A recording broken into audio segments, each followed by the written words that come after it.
নমস্কাৰ সকলোকে আজিৰ এই ভিডিঅ'টো একেবাৰে এক্সাইটেড হ'বলৈ গৈ আছে কিয়নো আজি আমি যাত্ৰা কৰিম হাফলঙলৈ আহকচোন আজি মই আপোনালোকক দেখুৱাম হাফলঙৰ ৰাস্তাবোৰ আৰু আমি ক'ত ক'ত ফুৰিবলৈ যাওঁ এয়া আমি এতিয়া হাফলঙলৈ বুলি যাত্ৰা কৰিছো এতিয়া সময় হৈছে ৰাতিপুৱা ৮টা বাই ৰোড হাফলঙলৈ আহিলে এনেকুৱা ধৰণৰ বহুতো সুৰংগ পাব আপোনালোকে এনেদৰে প্ৰায় মাইবঙৰ পৰা আমি ১.৫ ঘণ্টা অহা পিছত প্ৰথমতে এই ৱাটাৰফলটোত আহিছোঁ দেখিছেনে ৱাটাৰফলটো কিমান ধুনীয়া এইফালে অকল সেউজীয়া ইয়াৰ পানীবোৰ খুবেই ঠাণ্ডা আমিবোৰে অৱশ্যে ঝৰ্ণাত গা ধুই বৰ ভাল পাওঁ সেয়েহে পানীখিনি দেখি থাকিব নোৱাৰিলোঁ আৰু গা ধুবলৈ বুলি নামি গ'লোঁ গা ধুবলৈ আমি কাপোৰ কানিবোৰ লৈ গৈছিলোঁ ইমান ধুনীয়া ঠাণ্ডা আৰু সফা পানীত যদি গা নুধু হাফলঙলৈ গৈ হয়তো কিবা এটা আফসোস ৰৈ গ'লে হয় এনেদৰে গা ধুতে কেনেদৰে ২ ঘণ্টা অতিক্ৰম কৰিলোঁ আমি গমেই নাপালোঁ যিহেতু চাবলৈ আৰু বহুত ঠাই আছিলে সেইবাবে আৰু বেছি দেৰি নকৰি আমি তাৰ পৰা লৰালৰিকৈ ওলাই আহিলোঁ এয়া এতিয়া আমি আহি পালোঁ আমাৰ সেকেন্ড লোকেশনলৈ যিটোক সাৰ্কিট হাউস বুলি কয়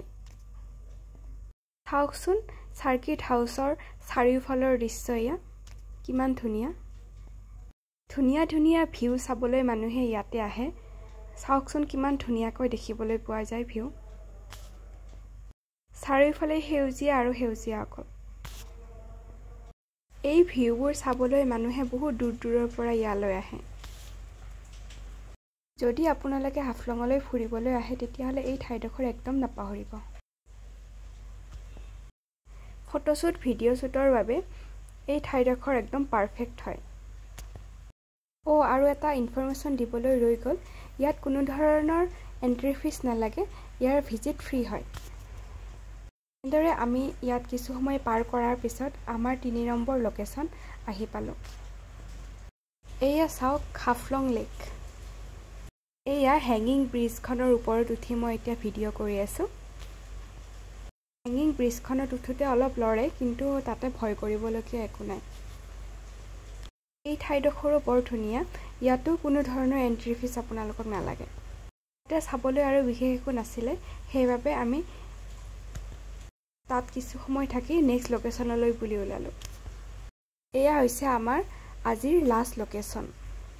২-৩টা লোকেশন আৰু চাবলৈ বাকি আছিলে কিন্তু সময়ৰ অভাৱৰ বাবে হয়তো আজি আমি আৰু চাব নোৱাৰিম শেষত আমি যিটো লোকেশনত আহিছোঁ এই লোকেশনটো দেখিবলৈ বহুতেই ধুনীয়া এইখন ঠাইক আই লাভ ডিমা হাছাও বুলি কোৱা হয়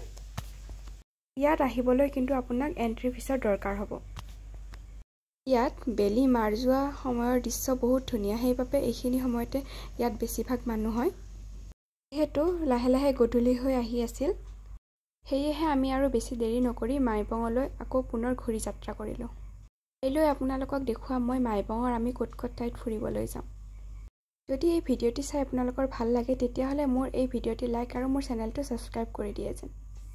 এনেকুৱা ধৰণৰ ভিডিঅ' পোনপ্ৰথমে পাবলৈ বেল আইকনটো বজাই দিয়ে যেন কালি আকৌ এটা নতুন ভিডিঅ'ৰ সৈতে লগ পাম দেই আজিলৈ এৰিছোঁ বাই